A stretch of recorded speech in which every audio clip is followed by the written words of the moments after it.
Good day, Pilipinas. This is Maricel Casino Rivera. Welcome to Overtime with Attorney Oca Moreno.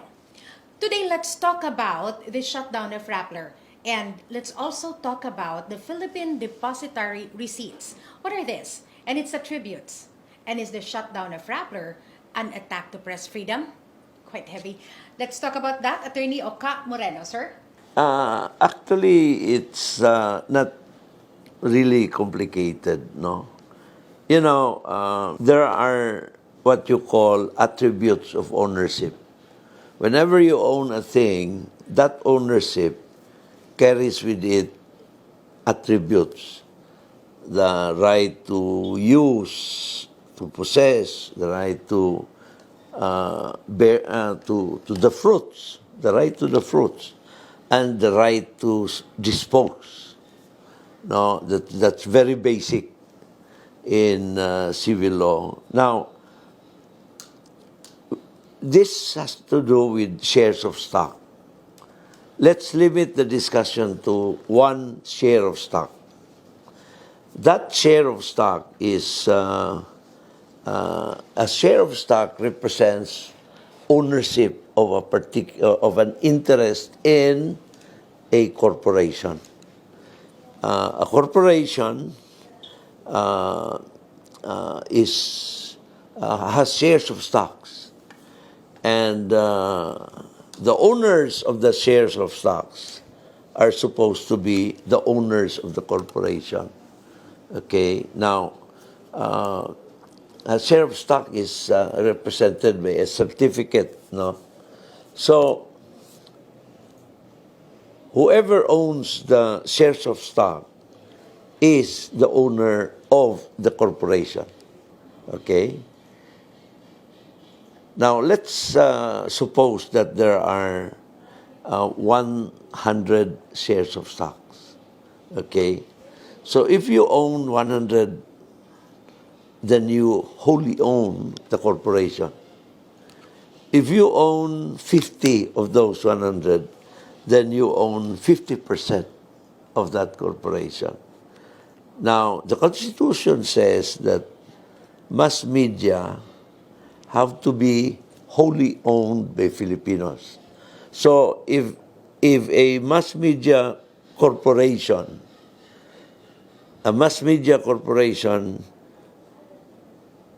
must be, if it issues 100 stocks, all the 100 stocks must be owned by a Filipino citizen or a corporation wholly owned by Filipinos.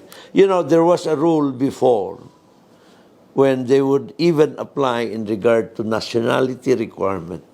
They would even apply the grandfather rule. The grandfather rule that was applied before in the case of banks and those other corporations which are subject to statutory or constitutional ownership rules. So, for instance, under the grandfather rule, if a share of stock is owned by a corporation, then the owner corporation is the father. If that owner corporation is in turn owned by another corporation, then the owner of that first corporation is the grandfather. So you look into the citizenship of the grandfather. So let's say A corporation is owned by B corporation, and B corporation is owned by C corporation.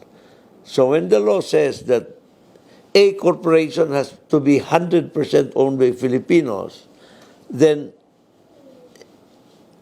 all the owners, if they are corporations, should also be 100% owned by Filipinos. That was the grandfather rule test before. But that has been long relaxed. No, as early as 1980s, if I'm not mistaken. So in that same example I gave, if A corporation is owned by B corporation and B is owned by C corporation, it's enough that B corporation is owned 60% by Filipinos. In other words, C corporation is 60% Filipino. Okay. Now, that's as far as the grandfather rule test. Now, there is also another dimension that you have to look into, and this has been done as early as more than 20 years ago, Sel. You know, in the case of stock corporations, as a corporation issues either voting stocks or preferred stocks, okay? Preferred stocks are also stocks representing ownership in a particular corporation. The only difference is that preferred stocks are non-voting. So you can structure a corporation as having voting stocks, a stocks class A, or another class, say class B, where the voting stocks are only the class A stocks. So in regard to ownership, because ownership also implies control. And control is exercised by voting. So if, let's say, I am an owner of a voting stock, I control that corporation. On the other hand, if you also own preferred stocks, even if you have more preferred stocks, that does not defeat my ownership of the voting stocks because I control when is voting exercised? Voting is exercised, say, in the election of the board of directors. And under the corporation law, the affairs of the corporation are handled by the board of directors. And who elects the board of directors? The owners of the voting stocks. And it varies, no? There's a cumulative way of, but that's another angle altogether. So, okay, we've discussed earlier about grandfather rule, and grandfather rule is usually applied in regard to strict constitutional and statutory requirements. However, that has been relaxed way back. Another issue is who exercises control. Because the one who exercises control, voting control, is the owner of the corporation. So between an owner of a voting stock and an owner of a non-voting stock, say a preferred stock, it is the owner of the voting stock who controls the corporation. Preferred stock, there are differences, but the major difference between a voting stock and a preferred stock is in the case of a preferred stock, there is preference in the liquidation. There is preference in the payment out of the assets of the corporation. That's why it's called preferred. While the voting stock, you have to first settle the creditors, those with preferred stocks, and then the balance. That's when the common stocks the owners of the common stocks get. No, another difference is that a preferred stock has no voting rights generally, while a voting stock, common stock, has voting rights, and that. The difference lies in that, So you have nationality requirement. If the stock is a preferred stock, it does not violate the control, the ownership rule or statutory ownership rule, for as long as it is preferred stock. Okay, now. This issue pertaining to Rappler has to do with, I think, common stocks. But, as early as 1990, 1995, I was in the private sector then, it has already been established. It has already been established. Now, Sel, you have this depository receipt, okay?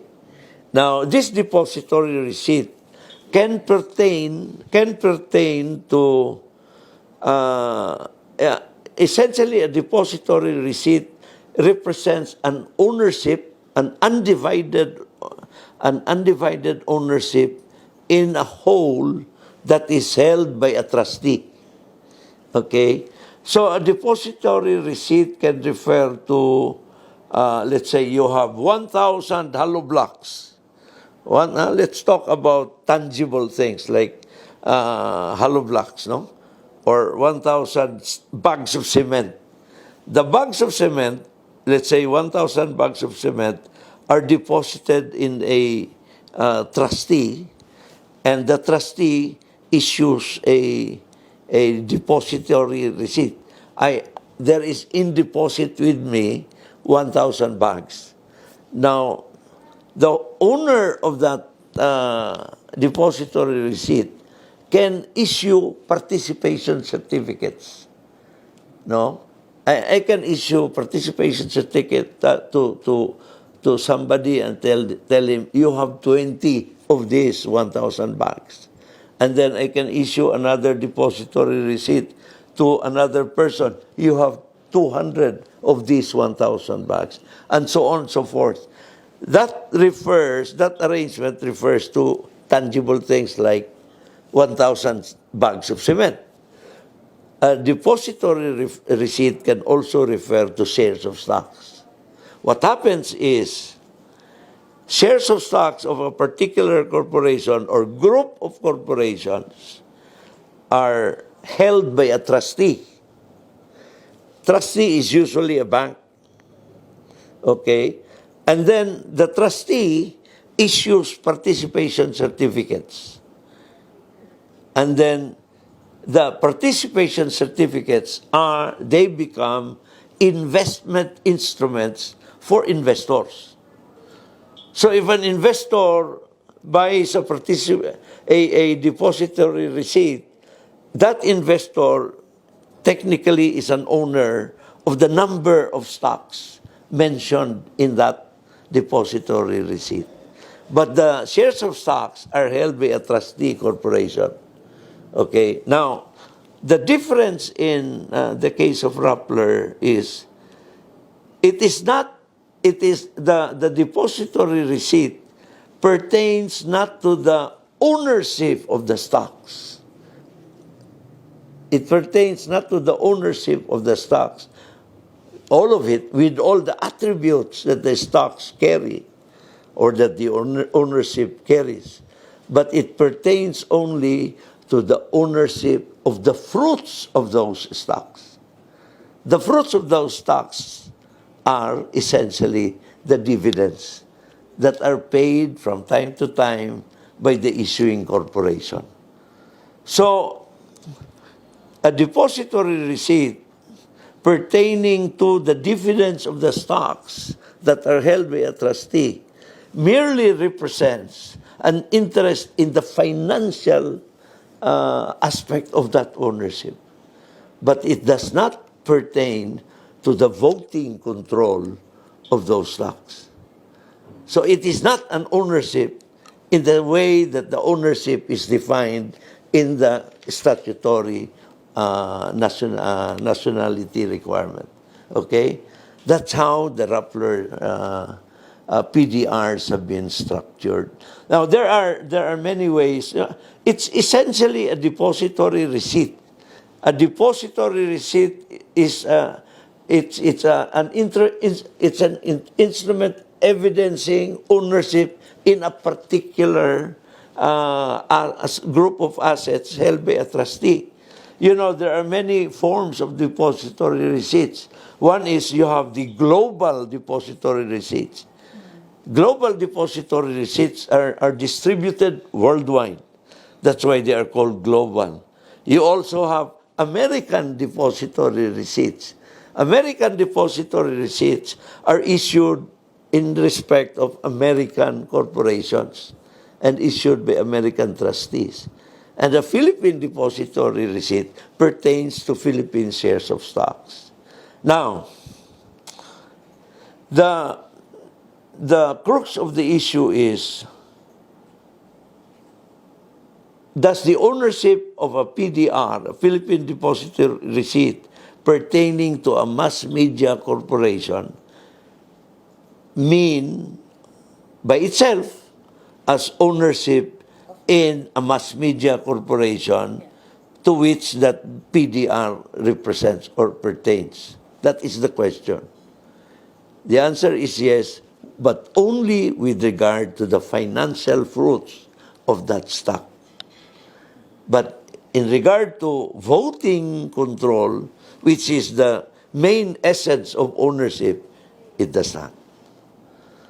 So it has always been accepted that shares of stocks of mass media corporations can be, interest can be acquired by foreigners, but not in regard to the voting control. It's the same as, for instance, ownership of land. Okay, ownership of land. The Constitution limits ownership of lands to Filipinos or to Filipino corporations. Question: can a foreigner be a mortgagee of a land in the Philippines? A mortgagee. They say, I am a Filipino and I borrow from a foreigner and I mortgage the land in his favor. Now, mortgage is not ownership. Mortgage is merely a security to a particular credit transaction. So the answer to that question is, a foreigner can be a mortgagee of a land in the Philippines. However, if the Filipino borrower defaults, the foreigner cannot own the land. He has to foreclose the mortgage and he cannot bid in the auction of that land. Okay? So, you know, the decision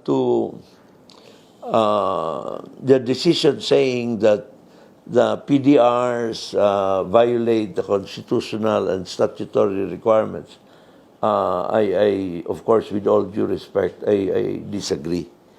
I disagree. Because, like I said, the PDR pertains only to the financial fruits of the shares of stocks of the corporation, which is on the dividends. So the investor buys interest in the PDR on a mass media corporation looking at the dividend rate that the corporation declares or pays out to its stockholders. And it may very well be that those stocks are preferred stocks, with all the more reason, because preferred stocks are non-voting stocks. SEC alleged that Rappler's parent company intentionally created an elaborate scheme to cover an investment from a foreign source. But you're saying that those are only the financial fruits of the shares of stocks, and these are the dividends. No, that elaborate scheme has become a normal scheme as early as 1990s, and it was recognized internationally. There had been opinions issued in that regard that ownership in regard to the dividend flow of these stocks is not ownership of the stocks itself. It's not elaborate. It's pretty simple. Sometimes, of course, the pooling of funds is also used for, in securitization. And securitization is it's also similar to PDR or the GDR, Global Depository Receipt, or like I said, the only difference in whether it's global or American or Philippine is who issues it and under what laws, what jurisdiction are they issued. Now, securitization, for instance, that this was the case. You have real estate developers, okay? You have, let's say, a real estate developer. The traditional practice has always been, let's say I'm the real estate developer. I would develop, say, a subdivision and with, let's say, 100 units or 100 lots, no? I would sell the 100 lots either in cash or in installment or now, okay, usually purchase of lands is done in installments. Or if there is a bank, then it's paid upfront, it's paid in full. And then you pay the bank in installments. Okay? Now, so it has always been the case that real estate subdivisions are sold in installments. And so the real estate developer holds a contract to sell that is payable, say, in 10 years or 20 years. And then usually the real estate developer would hold on to the promissory note, to the contract to sell, and just wait for the payments to be made over the agreed period of time. That was before. Then came the securitization. What did the securitization do? You know, what it did was somebody else, let's say in your case, you're the investor. I would, let's say for the 100 units that I have developed with 100 contracts to sell, payable over, say, 20 years, instead of waiting for 20 years for me to get paid, I would sell my receivables to you. Okay, you purchase my receivables. And then, so what happens is you step into my shoes. You become the owner now of those receivables. So the payments now will have to go to you over 20 years. Now, question, why would you want to do that? There are many reasons why you would want to do that. Let's say for investment purposes, you may prefer to have an asset that is long, okay, because you're rich and you have the liquidity to hold on to these assets, and that of course you'll buy that at a discount. Yeah. You will buy that at a discount. You'll not buy it at the same face value that because you would not gain anything. So you will have to buy it at a discount. And why do I sell it? Because I'm able to liquefy. So with the liquefaction, with the sale of the receivables, the proceeds of that sale, I can use to build another subdivision. Okay? So securitization. But that pertains to receivables. Whereas in this case, PDR pertains to shares of stocks. But essentially, the pooling of the assets are the same. In a PDR over real estate receivables, the pooling is also done with the trustee. Securitization, in the example I gave, let's say you want to buy, but you want to sell what you have bought. Okay? The set of receivables that I have. You want to buy them, but then you want to also sell. So that is what you call securitization. You'd buy all my receivables, and then what you do is you'll ask me to deposit the receivables in a trustee bank called the trustee bank, and then all these receivables are pooled together. They are pooled together. And then what happens is that the trustee bank issues certificates of participation. That certificate of participation saying that the investor is owner of 10% of all the receivables that are pooled in the trustee bank. So you could be the buyer and at the same time the organizer, the promoter of the securitization. So you would buy it, you would buy the receivables and then pool them together, and then ask the trustee bank to issue certificates of participation that you will then sell. So there are investors. And why would investors find that interesting?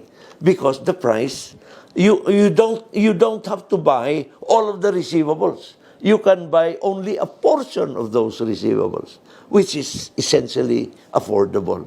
Much more affordable than buying all of the receivables in one instance. So that's securitization. And securitization is very much similar to a Philippine Depository receipt. Now, at this time, sir, what could be Rappler's available remedies? They will go to the courts. The decision of the Securities and Exchange Commission, because corporations are subject to the jurisdiction of the Securities and Exchange Commission. And what the SEC has ruled was that, okay, Rappler violated the constitutional and the statutory ownership rules, no? So Rappler will now have to go to the Court of Appeals and then eventually to the Supreme Court. And the court will then resolve on the whether the interest bought by the investor is an interest that represents ownership, and ownership is control, which is voting.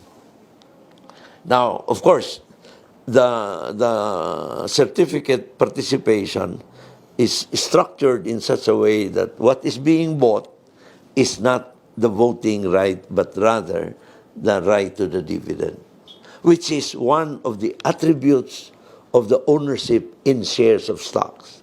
Let's say, okay, I own this cell phone. What are my attributes of ownership?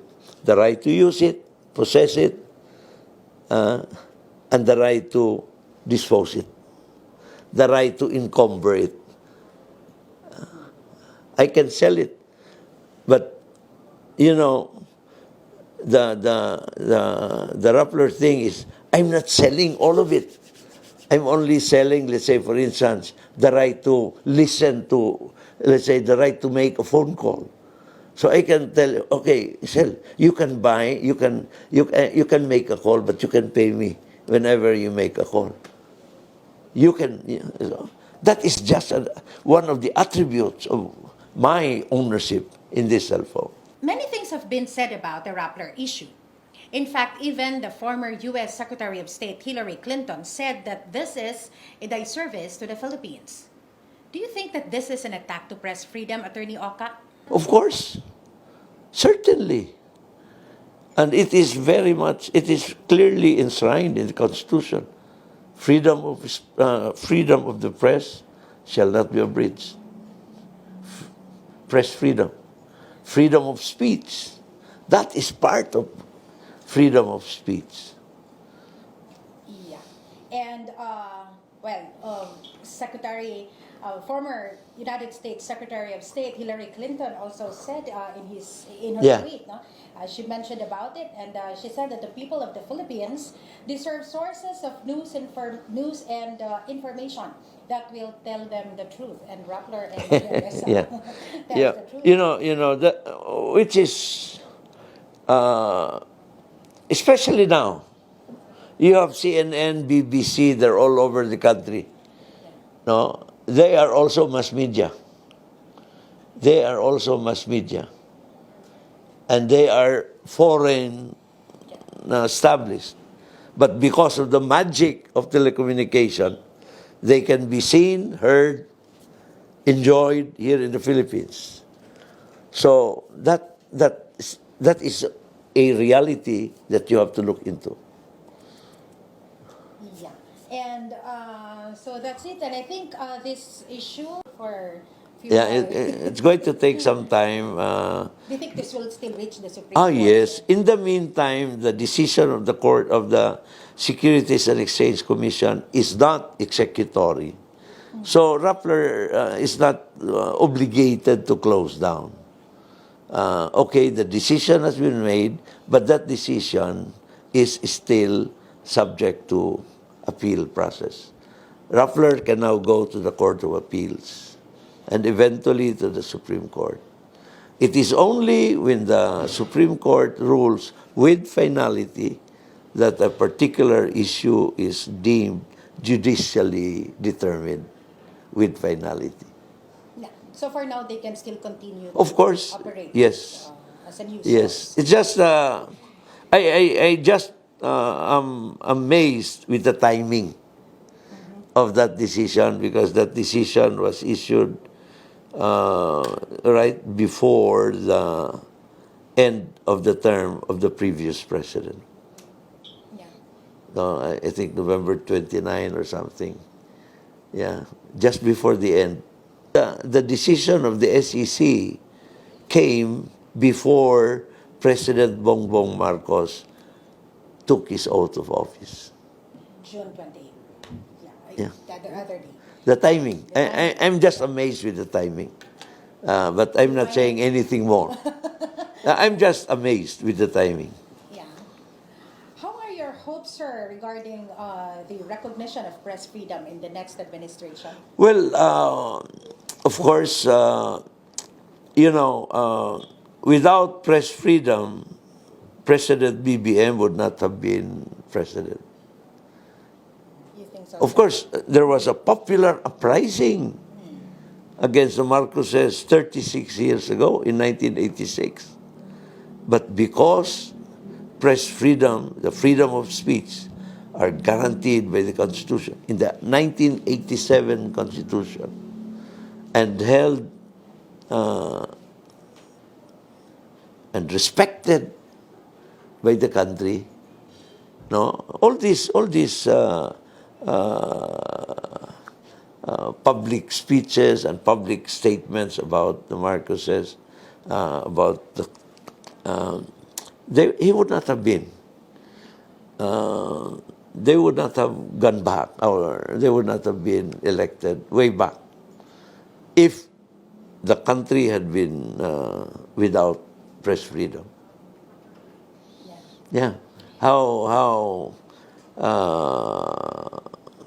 not, I would not want to use the word ironic, but that's the beauty of press freedom. I would look at it in a positive way.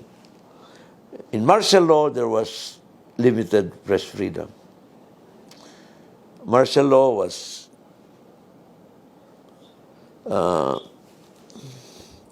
overcome in 1986, and with that defeat of martial law, press freedom and other freedoms were restored. Thank you very much, Attorney Oca Moreno. Thank you for your time and your insights. See you again in our next episode here at Overtime.